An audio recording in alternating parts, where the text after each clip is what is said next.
News on the president now? Well, he's not done yet showing off his physical strength. That's amid unrelenting speculations on his health.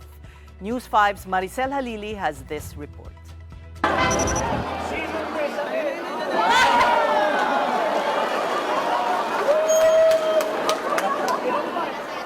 President Bongbong Marcos is flexing his strength again, and literally at that, as he led the launch of the Biyayang Bigas program in Manila.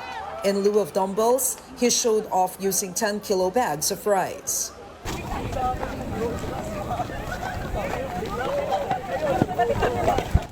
Just last Monday, April 13, the chief executive did jumping jacks and even jogged in front of the media.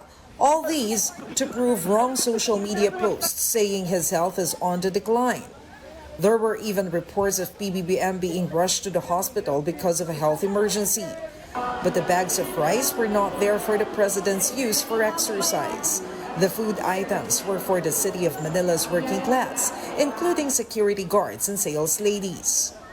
Under the Biyayang Bigas program, recipients got 6 bags of the staple, their allotted share for the whole year. Itong programa na ito ay aming ginawa dahil ay talagang tinutugunan natin ang lalong-lalo na lahat ng mga kababayan nating nangangailangan ng lahat ng mga iba't ibang bagay. Ngunit ang nangunguna dyan ay yung pagkain. At sa pagkain, tayo mga Pilipino ay pag pinag-usapan ng pagkain, kailangan bigas. 80,000 middle-class workers are listed as beneficiaries in the country's capital. And according to the president, the rest of the Philippines will get rice subsidies as well.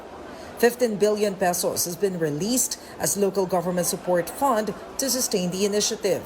Local governments are tasked to lead the distribution of rice as they are supposed to know who most need it in communities they govern. Alam naman natin, pag tumaas ang presyo ng langis, sabay-sabay, lalong-lalo ng pagkain. Kaya yun ang ibinabantayan namin na mabuti.